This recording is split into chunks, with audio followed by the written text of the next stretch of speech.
Hey guys, today I'm going to show you what happens when your wheel lock key breaks inside of its lug or stud lug, whatever.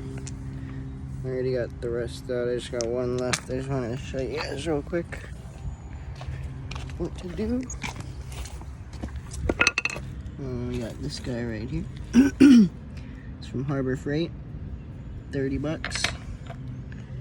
Put you down.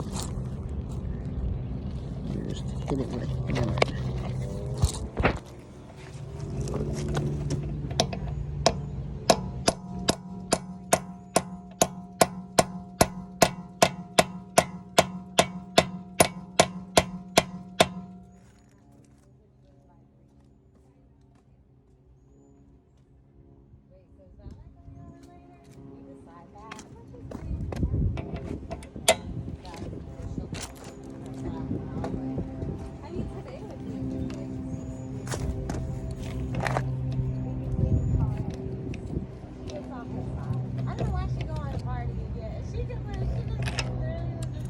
Ta-da!